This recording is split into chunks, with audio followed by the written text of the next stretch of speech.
So we're moving to Japan, but we still have a lot of cars and a lot of stuff to get sorted. Now we've moved all these around the other day and kind of pushed them all into a corner, so to say. So we have to move some cars. Starting on the chopping block, I think we're getting rid of the RB20 Subaru. We're getting rid of the 350Z, the MX-5. This Laurel here is already sold. This is obviously staying. What are you doing? What are you doing following me around? Radar rates. Skyline staying. 14 staying. Beamer in the back there, the E36 staying. This is not even ours. This is a this is a friend of ours. Hopefully he comes and does something with it soon. So we've got my 33 here that I've finally pulled back from back down here. Had it stored down the back here, and it was kind of blending in because it's maroon. You can't really see it. So this is someone's project from many years ago now. They pulled it completely down. Like, I'm talking all the seals, all the everything that they could possibly pull off this thing is pulled off it. And it's in a bit of a haggard state. They even pulled the pins out of the doors in the corner here. But I've just finished pulling everything out of this that was in storage, and it is in dire need of a vacuum and a bath. We've got all the trims here, all rubber trims, interior trims, chrome trims. We've got air boxes, we've got masters, and I've got all this as well. So this is tail lights, interior trims. My job for today is to go through, clean up as much as I can.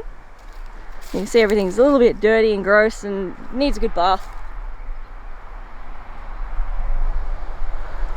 Now it doesn't have rust that I can tell. It's got its factory Rios and everything still on it. I'm not sure if it was an auto in its past life or you know, what its history was, but it doesn't look like it has ever been drifted. It is a turbo model, so it was probably a RB25 DET, maybe potentially. I'm thinking it was auto.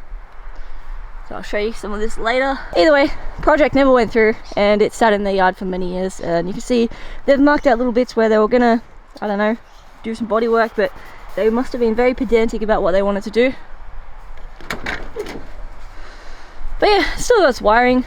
It is very gross and dirty. It needs a very good vacuum and a clean, and maybe put the dash back into it so it's not just hanging there. But again, what do I do? Do I just part it? Do I sell it? Do I put it back together somewhat and then sell it? Interior bits down here for, you know, AC controls, seat belts, all that kind of stuff. Got the airbox, got some window visors, a high cast lockout bar, got some massive bloody oil catch can looking thing, washer bottle. I got 2 steering columns with this because, well, like I said before, there was 2 cars that has been parted with this. There's the 2 columns down there. There is a bunch of brake pedals, even a fuel pump. But I got 2 steering wheels, which was nice because I can finally put a nice looking, genuine Skyline steering wheel on my 32. Even got the AC condenser. All the trims. So much trims. Front little rad support. All the boot trims and linings and bonnet lining. They're all there. So much stuff.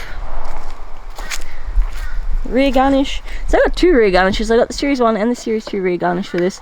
It's a shame this one's a little cracked. A short while later. Vacuum. Interior. It's looking much better. Much better.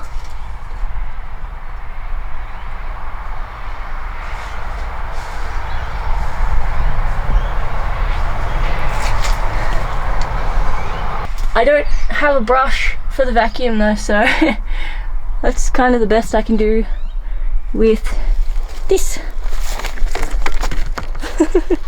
Now the interior is a lot tidier than what it was. Pull the dash out, it's sitting over here. Got to give that a wipe down, and then I'll probably put that back in. Still quite dirty. This poor thing's just been sitting for a long time and just got neglected. So for some, it's kind of a shame that it's been pulled down so far, but for others, it is really advantageous if you wanted to send it straight off to a paint shop and just get them to pull the glass out. You get the whole interior resprayed. Nobody likes maroon. I'm really not a fan. This is like my least favorite car color of all time, and I have the most bad luck with maroon, so I would 100% send it off to a paint shop. But yeah, they've even put the windscreen rubbers out, but the windscreen's still sealed, which is nice. Same with the sunroof. Sunroof is still nicely sealed, so that's really good. It's not very often you get sunroof models. Still got its little thing. Yeah, that's pretty cool. Okay, it's all still pretty dirty, so I'm gonna get these out, put them in the bolts box.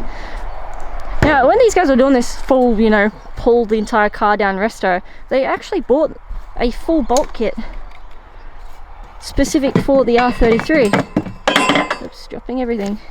So this thing here, somebody's gone through and figured out every nut and bolt that you need for a full Skyline resto, and that is it right there. Put some extras in there.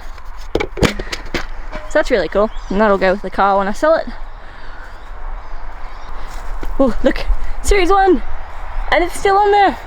These things are like hen's teeth. If you own a Skyline, or if you're importing a Skyline and it's a Series 1, you'll get these nice little enamel looking badges. If you get a Series 2, they're just chrome, and all the time they break because people just snap them off. So it's quite rare to find one with one still on there as well. Look how filthy it is. Poor car. Alright, let's give you a bath. Reds, what are you doing? What are you doing, boys? Run! What are you doing? She's such a car cat.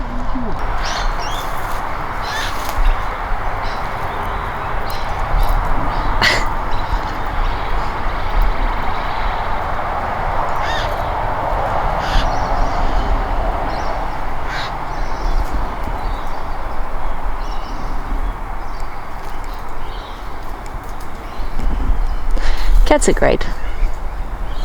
Alright, I did say we'll do some stuff on Ebisu very, very soon, which is the little mirror in the background there. I was tormenting myself with the idea of what do I do about the RX7.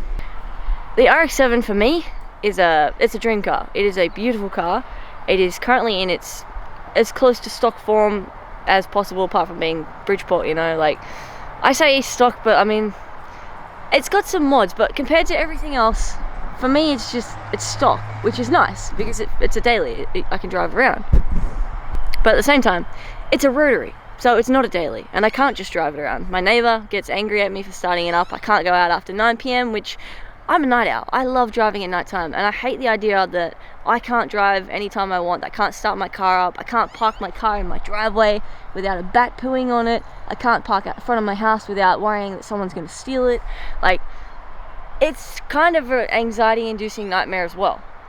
Now, you're going to get that with all cars, and I'm prepared for that. Like, but what I'm getting at with that is, it's more of a collector's car in its current condition. And if I go to Japan at the end of this year, or wherever I go, I'm not going to be here. I want to do a bit of travel. I don't want to leave a rotary sitting around for years on end and you know, run the risk of it, you know, something going wrong, or mice getting in, eating the loom, because I'm in a semi-rural area, so there is always that risk that something's going to happen, or you know, there's flooding out here when I'm overseas, stuff like that. So the idea of parking a car up and garage queening or collecting a car, leaving it sitting for 20 years, doesn't sit right with me. So I tormented myself, and I've decided to sell the FD RX7. It took a lot, but the camel that broke the back on this one was soon after I decided that, probably 2 hours on the road trip up to Gladstone. I got a call from the Nissan dealership. Now, I hit them up a couple of months ago when they got in a new demo. Now, I'm going to call it a 400Z. The reason I'm calling it a 400Z is because that is a Fairlady Z to me. I don't like the idea of calling it a new Nissan Z. It doesn't work. In Japan, the new 400Z is called a Fairlady Z as well. So it's just going to, for me, distinguish the fact that it's not the 240, which to me is the Z, and a 400 is a 400. You know exactly what I'm talking about when I say that. So sorry to the Z purists that might get a little triggered with that one, but They rang up and said, hey, remember that demo that we had in? Well, nobody's taking it for test drives because Nissan won't let them. Nissan also won't let us sell any of the demo cars because they're meant to be used to promote the car to sell to other people. However, with the market and the manufacturing of the new 400Z in total shambles, and Nissan Australia doing an absolute terrible job of getting these cars out to customers that have been waited, 2.5 years more, there is an expected back order fulfillment date of 2026. Now, you ring up anyone at Nissan and they won't tell you this. They don't know. They've got no clue. This is all information that's come from Z enthusiast groups and people that are, have insiders or work for someone, and we find out more information than these guys do. So, if you ordered a Z today in 2023 in Australia, you would not get it until after 2026, and then manufacturing for that car finishes in 2030 completely. Petrol cars gone kind of thing. Like, they're not going to make them anymore, so they're probably going to push the Nismo, which is auto only at this stage. How gross is that?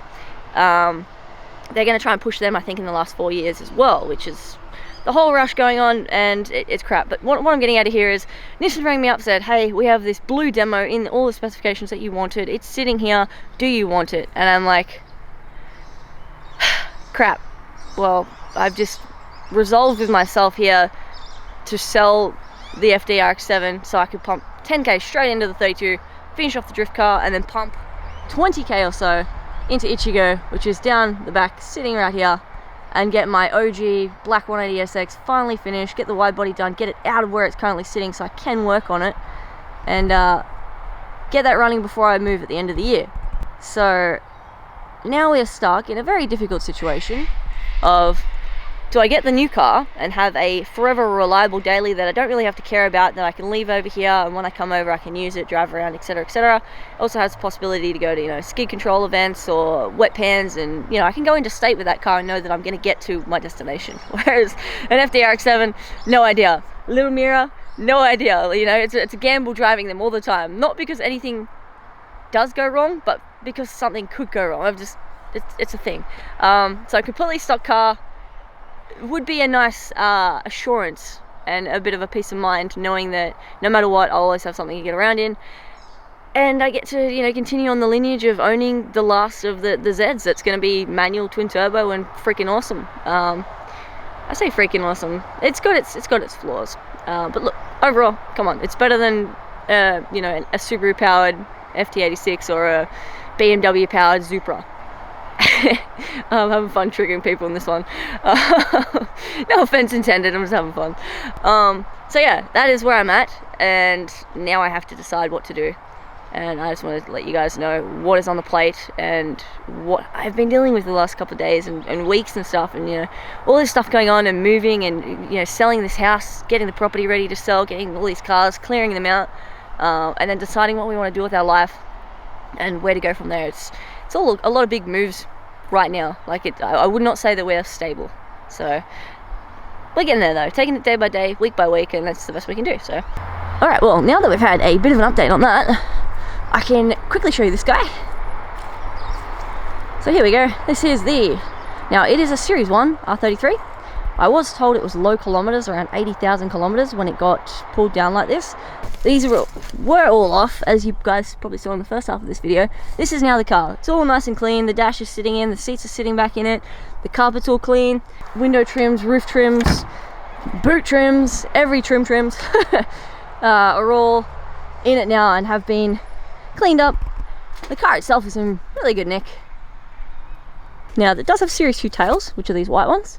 Series 1s have one of these things through the center here, which is actually in the car. I'll show you in a second. It's just sitting on no name, whatever those things are, wheels. No freaking idea. Steering column is out, because the steering column is actually in the back here.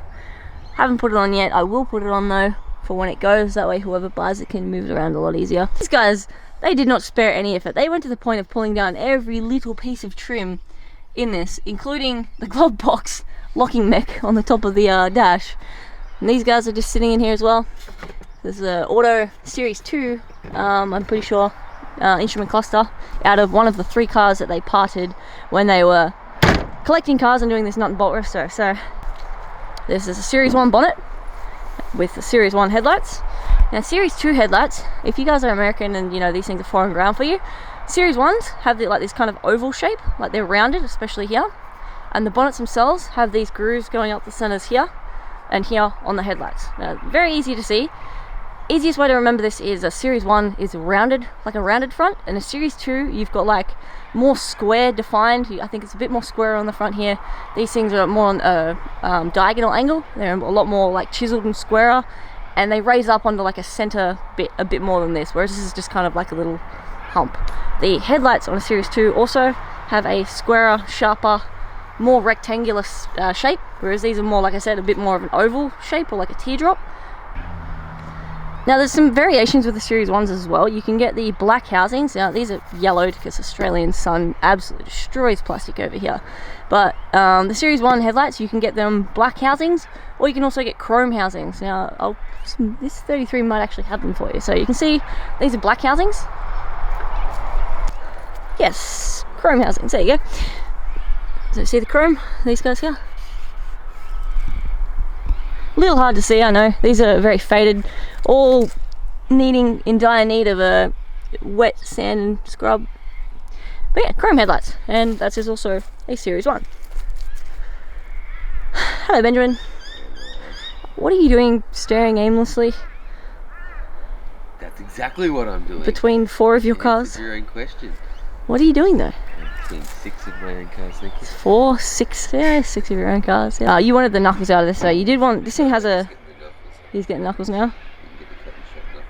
You wanted the dual caliper rears. It was a bit of a pain in the ass when we first done this, and we modified this to run the dual caliper rear, so Ben wants to take that with him because it was kind of something he put a lot of time and effort into. This thing already has a few arms, so are you right there? I was just showing the guys down the back. Sorry, we'll get back to the 2 seconds. I was just explaining the couple of differences between Series 1, Series 2, 33s for some of the Americans that have now got the ability to import these, which is great. They are probably the best all-rounder. I'll say that right now. Every single car in this backyard, if you want a car for drifting, toge, racing, dailying, commuting, and you just want a bit of fun, power, torque, bit of lock, and you want to live the JDM dream, get yourself an R33. They are beautiful. Huzzah! No, it's, was it hoorah? Hoorah! I don't know. I'm not going to say any mean to the Americans. Hello guys in Texas, I love Texas. You got the Southwest Texas OG, he comments all the time. He's like, greetings from Texas. Saying hello, saying greetings. Greetings from the upper east coast of Australia. Nothing special. Actually, you took a deposit on the MX-5 the other day, didn't you? Yes. So it is now sold. Fingers crossed. Nice. I think the guy that wanted to buy it as well is doing a tribute for his fallen friend. He had a MX-5 buddy that loved these things, and he's building it, or rebuilding one up as a tribute to his friend, who is no longer in this world. But yeah, there's the R33. You got a whole bunch of parts in the boot for the guy as well. All the mats, all the factory airboxes, all the little bits and pieces. So I'm sure he'll be pretty happy if he does decide to buy it. Saves me having to advertise it longer, and someone will actually get to finish the car, which will be great, because that was the whole reason that I wanted to get it. So I don't like seeing cars getting parted, and I don't like cars just getting thrown away or scrapped. And I like giving them new leases on life, so it'll be really cool to see this thing get a new lease on life. I did say I'll show you more of the mirror. I don't think we're going to get to in this video, however I will let you know. Little Ebisu has avoided the selling chopping block and will probably likely stay in the family for quite a long time yet to come. I just bought a new loom for it from Japan, so a new engine loom. Gonna get rid of the NA loom in it that I've kind of adapted to run the turbo motor, and we'll put the turbo loom from a I think it's a TRXX. I don't know if it's an Avanzado or not, but a friend of mine, Jahan, ended up sourcing me a loom, ECU, and some other bits and pieces. A little HKS turbo timer that goes into the factory mirror loom. Like, how damn cool is that? And a whole bunch of other little things. So we're gonna get the golden exhaust on it. We're gonna pull off the twin pipes off the rear here. Finally get rid of these guys. Now these are twin 4-inch pipes off an S15 actually, and I like jumping on them. We put them on the car damn well so they don't move, but times are changing and it's time to get rid of them. You may have noticed a couple of the stickers have disappeared also up the windows. I am de-stickering the car. They're all just got to the end of their age. They're dead. And I might try and go sticker free for a little bit, see how that goes. But yeah, still got the little mirror. Lastly, I don't think I've actually mentioned this part in this video, but I did mention a while ago I wanted to get the 14 running. I've been invited to a bunch of events in the last couple of days that I really want to drive, so if the 32 is not done in that time frame, this is now plan B. So my immediate goal now is to get this running as soon as possible, get it cleaned up, get it painted, and send it and go drifting and see how it goes. Now this thing is still SR20 powered, VCT, has a Haltech 1500, but needs some paint, needs some TLC, and it definitely needs a service and a brake bleed and some other things because it's been sitting for a long time. So yeah, we may be cruising around very soon in a daily S14 if the FD RX7 sells, because the FD is currently my daily. So yeah, we'll be switching that up. Alright guys, that is it for this vlog. Thank you so much for watching. I hope you enjoyed and seeing all the cars and what's going on, and I'll keep you updated. Until next time.